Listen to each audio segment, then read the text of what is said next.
Greetings and welcome back to Smartwatch Ticks. We're going to take a look at the brand new KW99 watch as it's just about to hit production. This is a prototype that we unveiled to you a couple of months ago, back in late June, when we did a technical comparison, a technical overview of the KW99 with an IQI i4 and a ZioyTop JM01, same as the H3, I think it's called, H1.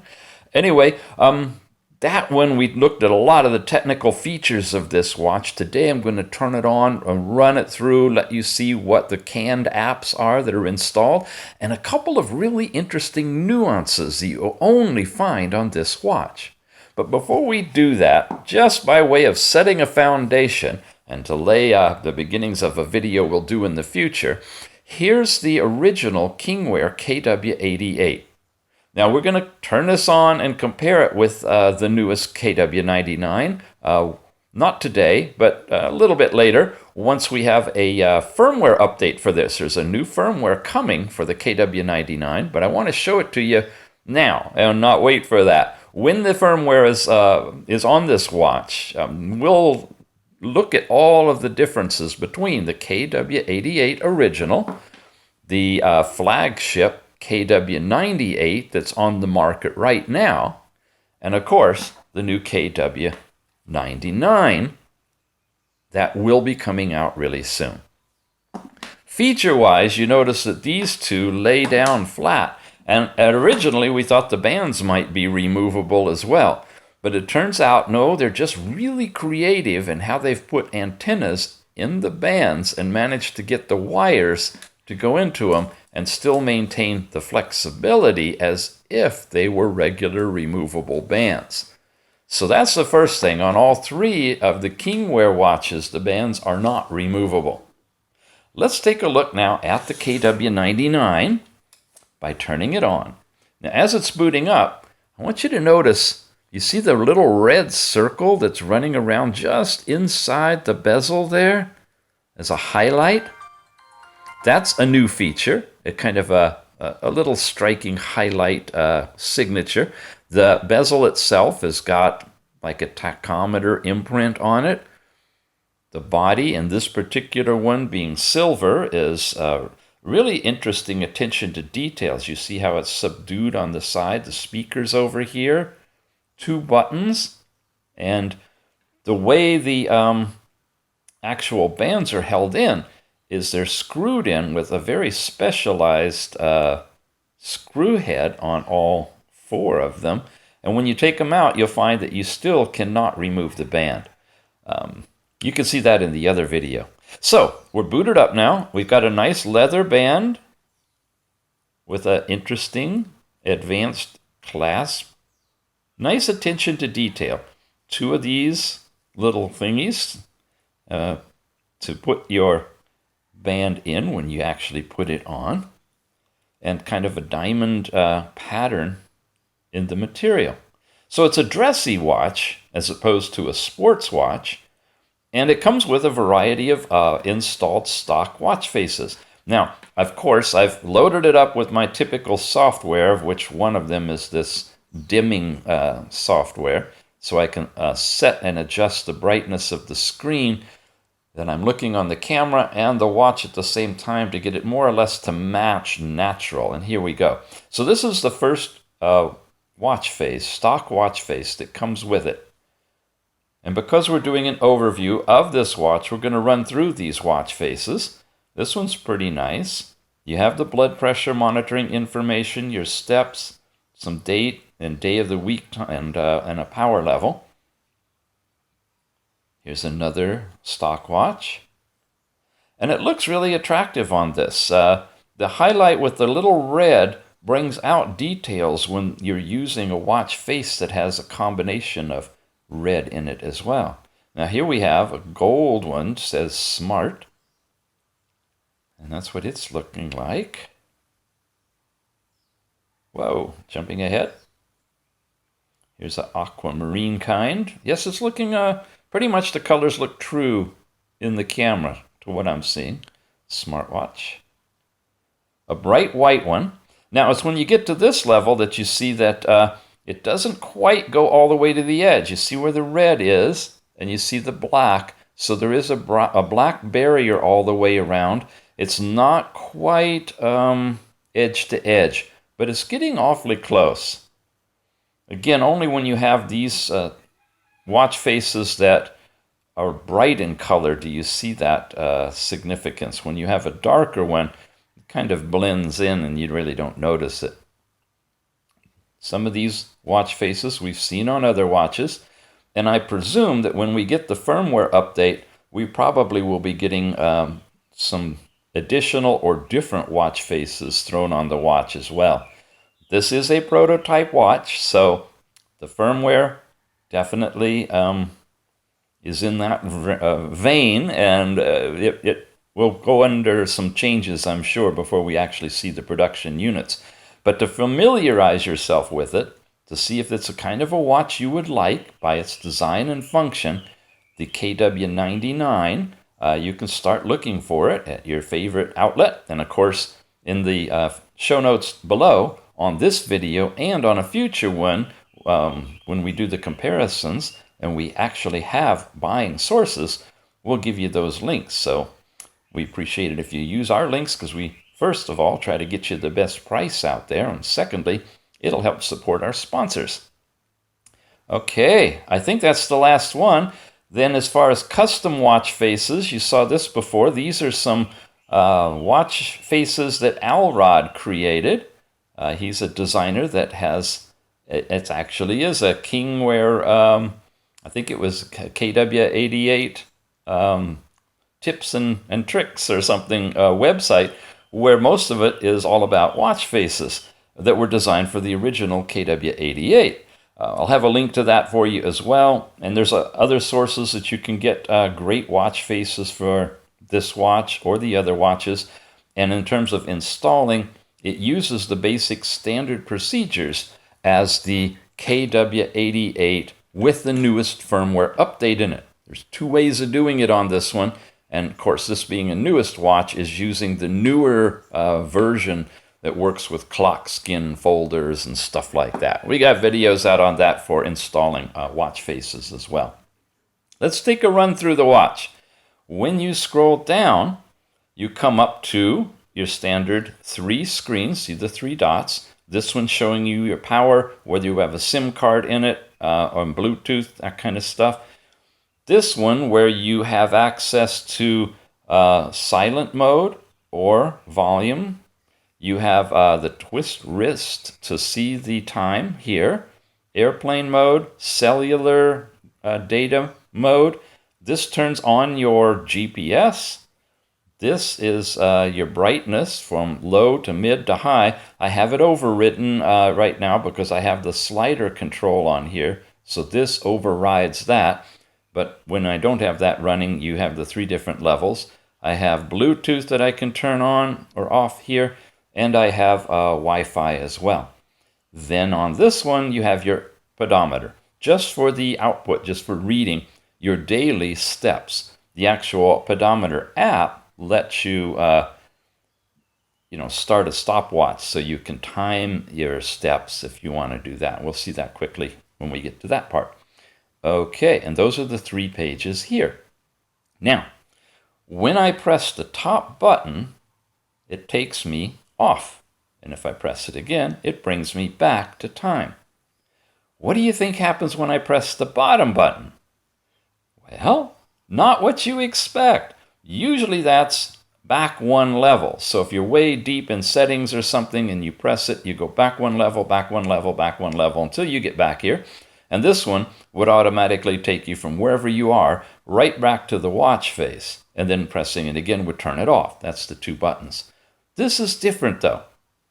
This button is going to do something with something here. And that's what was so unusual when I discovered it. So what would you think? Would it be logical that you press this button and it would silence the watch or turn the volume on so that if a call came through, for example, you could press it and it would turn it silent? That would make sense. Change the brightness. Turn on or off the Bluetooth for tethering to your phone. turn on the GPS or turn it off for location services. So if you didn't need a GPS in what you're doing, it could toggle that. What would it do? You want to find out? Watch. I'm going to press the button and let go. And it says airplane mode on. It turned airplane mode on and turned off Bluetooth and Wi-Fi, and if I had a SIM card in it, cellular. All the radios are turned off. You're in airplane mode. I'm guessing so you can save power.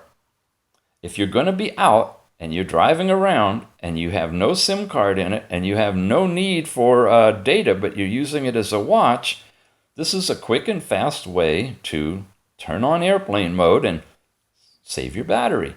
Press it again, it turns off airplane mode and turns back on all of your radios. Yeah, see, I can't activate that because there's no SIM. Interesting. Press it again. You can see it turns it off. It goes into airplane mode. Press it again and it comes back. That's unusual, and having worked with a lot of the other watches, it's taking me a while to get used to that. But nonetheless, that's the function of the lower button on this one. Now we're back to the regular time. So if I slide up, I'm going to get the weather display. And it's a typical weather display for your area, giving you the temperature and centigrade and all of that, and it's working fine. If I swipe to the right, I get into my notification screen. And I don't have any right now, but they would show up here. If I swipe to the left, like this, I come into my grouping of apps. And if I swipe again, I come into the music player for any installed music on the watch. When I'm in my apps, I have all of the default apps in a very strange beige gray color.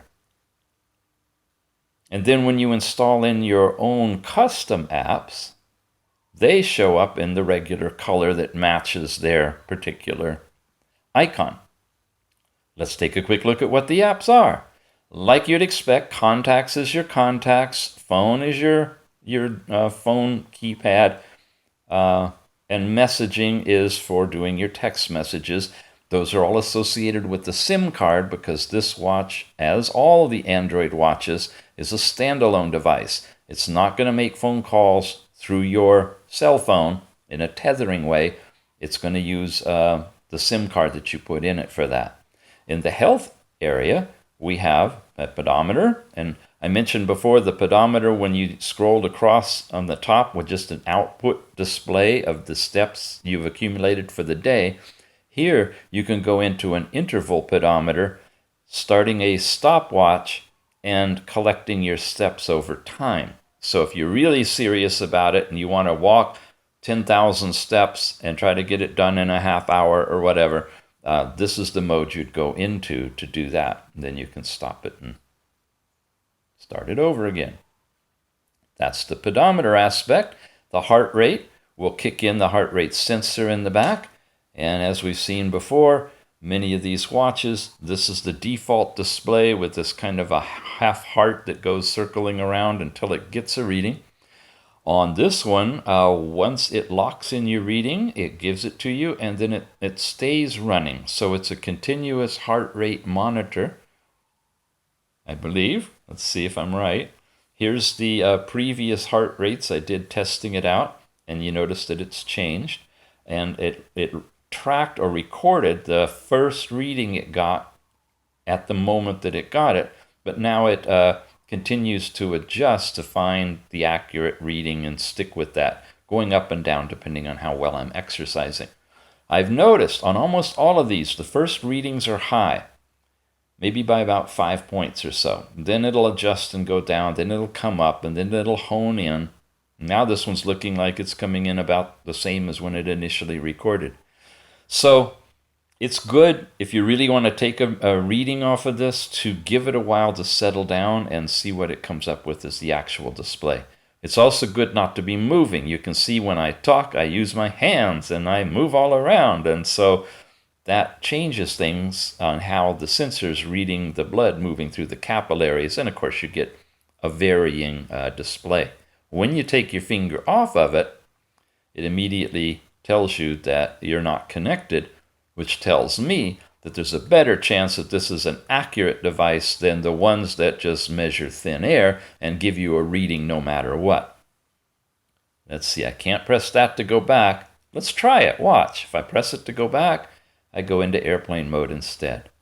I've done that so many times. And I like to keep it off airplane mode so that I'm on my Wi-Fi, so I'm constantly toggling it. If I press here, it took me back completely out of health to this area. If I press again, it goes off. If I press again, it comes back. You see the feel, or feel the see of how that works?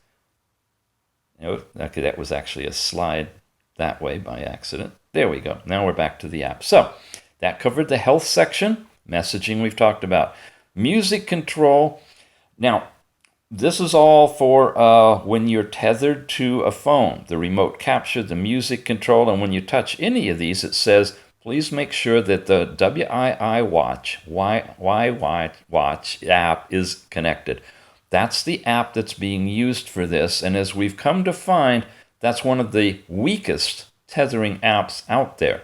The Funduwear apps are actually better, and they're pretty lame. But the Watch app really needs some serious updating. It will do basics. It will let you remote capture, which means you set your phone up, to as the camera, and you press the button here, and it'll take the picture from your phone and store the picture on your phone, so you can do a selfie from your arm, that kind of thing. Music control lets you control and play the music that is on your phone from your watch.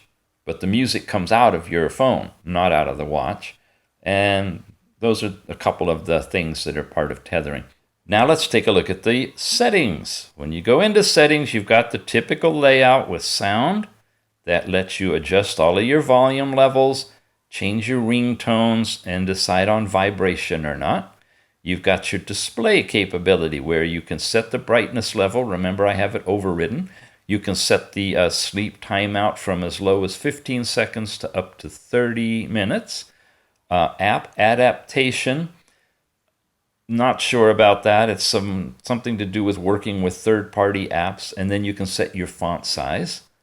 Nothing's different there. App list style, you can have round if you prefer. And that looks like this kind of a layout. You can see where we go from the stock apps to my specialized apps. Now, where's settings? Is that here? Yeah, that's a strange icon for settings. Okay, I'm going back to list. Then you've got your connection capabilities. This is where you can set up, turn on, and connect with Bluetooth, Wi-Fi. You can do a Wi-Fi hotspot with this. I have a video out on how you do a watch and Wi-Fi hotspot if you're interested in that. It's going to really eat your battery though. There's airplane mode. You can control your GPS from here, turn it on, and set it up. Notice that when I press the button, I don't just go back a level, I bounced all the way back to your app drawer, which I really do miss having the back button that would just let me go back one level at a time. Then you get into cellular. If you have a SIM card in it, you can mess around with that, and you can restrict app background usage. And as it says, if you restrict the background cellular data, some apps and services won't work unless you're connected to Wi-Fi. So it's restricting it only for cellular. And that's the connect. Then you've got your gesture. And here's where you have the screen on with raising, or you can turn off pedometers. If you're not logging your steps, you can save some battery by turning that off. And what does it do when you turn the screen off and raise your arm? It's changing, Some of them are showing you a digital face, and some of you are showing you the actual selected watch face. And this one does the digital face. That's the older version, older technology. We may see a change in that when we get the next firmware update. They're moving, most of the companies are moving away from that and switching to where it shows you the actual chosen watch face. So, but right now, when you activate that gesture, that's what you get. Power savings is showing you what's being used. Often, almost always, the screen is the biggest hungry part of your watch. So whenever you can, if you can dim it down, try to do that. And then other functions that have been running and using power. And language and input is where you can choose different keyboards if you want to. You can have the voice input. You can use the text-to-speech output. You can actually install other voices, and you can test what they sound like. This is an example of speech synthesis in English. You hear it's got kind of a rich tone to it. It's got more bass, more breadth. This is an example of speech synthesis in English. So they've definitely improved the speaker technology, in my estimation, on this. Date and time is basically where you choose manual or automatic date and time. You can set the time zone, and you can set 12 or 24-hour time. You can reset the equipment. You can uninstall any of your installed applications. And just to show you the kind of apps that I have in here, you can look at the titles. You can download them and play with them if you want to. And again, most of these technical ones you will see in the other video where we do the technical overview of 3 different watches, one of which is this one. Okay. By the way, I use the Yahoo weather because I like my temperature in Fahrenheit rather than the default one. And then about the watch. Here's the specifics on this one. It is the KW99 running Android version 5.1 with the kernel version of Wednesday, May 24th, 2017. That's the thing that gets changed when there's an update. And if you have an update, you would find it by going into the wireless update and testing for it. And if it has one available and you're on the Wi-Fi network, it'll shoot that down to you so you can update your watch. For the prototype, it's not even connected. If the network is set up for it, it's not set for it to do that on here. When I do get an update, I'm sure I'm going to need to manually flash that firmware. And we do have videos on how to flash firmware updates, and also a great resource called the Pro Boards that we can send you over to get the latest tested firmware with all of the drivers and software that you need for doing installation along with instructions. So check for that. I'll put a link up to the Pro Boards as well in the show notes down below. You can see it's just going to spin on and on. And that's about the watch, and that's about the settings. Your browser is your basic web browser. I suggest you put in a different one. Chrome, a lot of people are using. If you don't mind the data overhead and the size requirements of Chrome, that's a great browser because it can tether and bring over your bookmarks and your tabs and pages and all sorts of stuff between your desktop and your phone and your tablet to your watch. But if you want a nice, lean and fast and functional browser, I recommend the APUS browser. Nonetheless, you can use the stock one that it comes with if you want. And it's just a basic browser. There's a Google. So we are on the network. Music is the music player that we use for playing music that's actually installed on the watch. Then you can scan the whole watch to import your music after you've copied it over. Gallery is for pictures. These are little pieces of the watch faces that have gotten picked up in the gallery. An interesting thing about these is that there's no pinch and zoom capability. You can't pinch and zoom them. And there's no double tap or triple tap. Now, you saw it get big just a moment ago, but that's because it was just scrolling to the next number. So you have really limited capability on working with pictures. with this watch. There's no camera, so it's whatever pictures you put in are going to be the size that they display. They're not going to be scalable. Clock is for setting your alarms. That's standard. Then we have the file manager. Here's where we take a look at how much memory you have in here. You see I have available 3.3 and it's used 2. So you add those two together and you get about 5.7. That tells me it's an 8 gigabyte total storage on this watch, because you take the 8, you subtract off for the operating system and other overhead software like the firmware that the company puts on, and what's left is what you can install into. And the yellow part shows that I've installed some watch faces and some apps and some other things. So I still have 3.3 gigabytes left.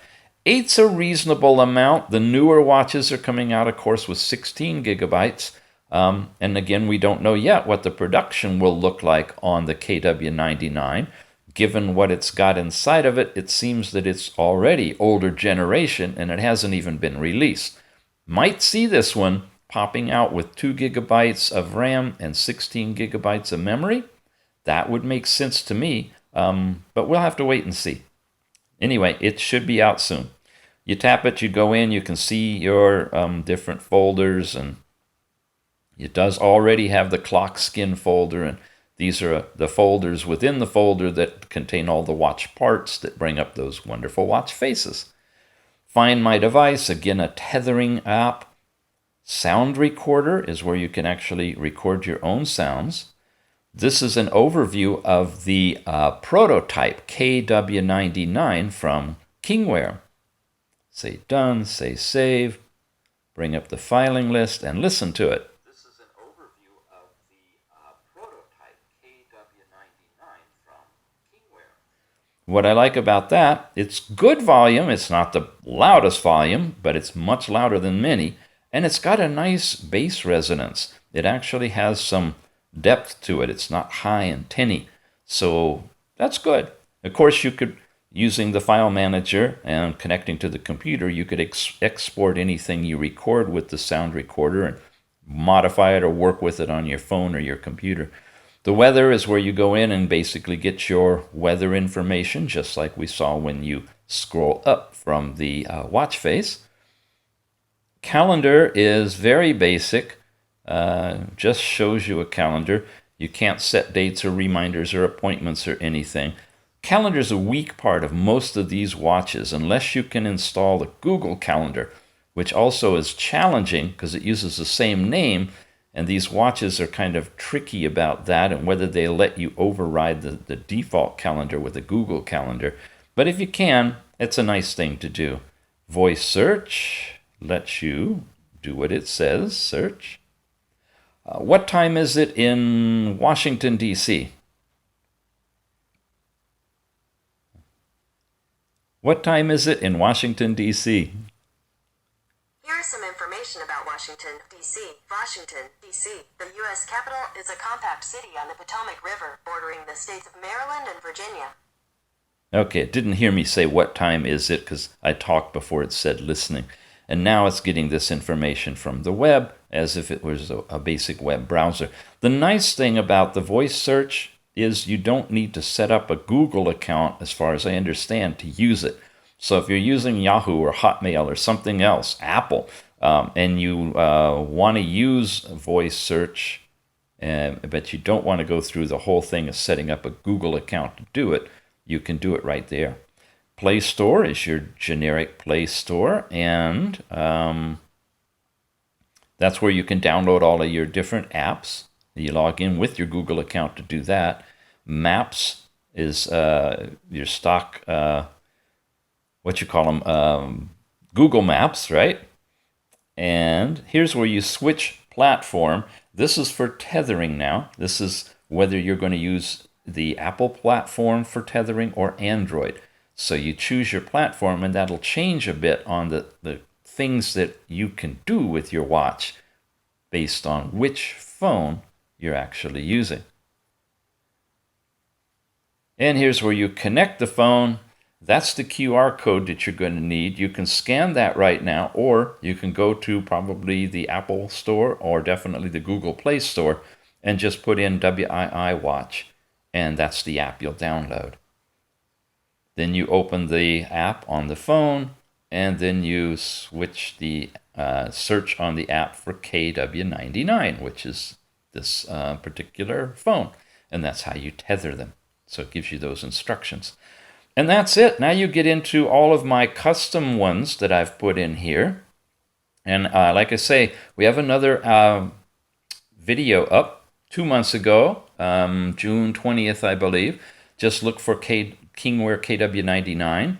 Anytime you want to find anything over here on this channel, just put in Smartwatch Ticks, all one word, in the search bar, either the Google search bar or Yahoo, Smartwatch Ticks space, and then the watch you're interested in, KW99. And anything that I've done that I've put the title of KW99 on is going to pop up. That's how you can evaluate if you want to compare or see something about this one. Put in Smartwatch Ticks space KW98, and you'll get all the videos related to that. But while I have you here, I will at least show you this in this video, which we did in that one. Tiny, tiny writing, but it shows you what we're running here in the system, how much memory it has on board. It's a 512 megabyte RAM, and it is 8 gigabytes. It's not really showing all of that, but that's what you've got there. And then here's the CPU information. It's a quad core, I'm pretty sure. Okay. The display, 400 by 400, typical. And then more stuff about Wi-Fi and other things. Okay. And then all these other different apps are just whatever you want and however you want to use them. Lots of extra space for you to install apps on the watch. So again, what you're looking at is the Kingwear KW99 prototype. This is a prototype watch, and this is not the production unit. They are coming out soon, and we'll see what they've got in them when they're actually in production. The differences we're seeing in this watch, the main one is how this lower right button works. It toggles on and off the airplane mode as opposed to being a back button. The band lays nice and flat because of its design and flexibility. And when you put it on, it hugs really nicely to your arm. And looks like this. And like I said, as soon as we've got a vendor or two that are shipping, look in the show notes down below, and we will have links so you can pick up one of these. In the back, you've got the removable SIM card cover, which I can tell you right now, doesn't that tell you that this is not a waterproof watch? You're not going to dunk this underwater because this thing just loosely snaps in there. Uses a nano SIM. Your charging port is here, and it uses the same kind of just the little charging dongle that we see on all these watches now. Just slaps right in there, hugs in with magnets, and charges your watch. They've gone a little more to a flexible rubbery cover rather than this larger plastic cover. Now I'm getting to compare these. I was going to do that in another video. We'll wait. I know. I'm trying to make them shorter for you. So come on back. If you haven't subscribed yet, please do. Tell your friends. We will do the comparison video of the whole Kingwear line as soon as we've got the firmware update for the KW99 and have that installed so we can show you what they may change in the firmware. Thanks for watching. We'll see you again soon.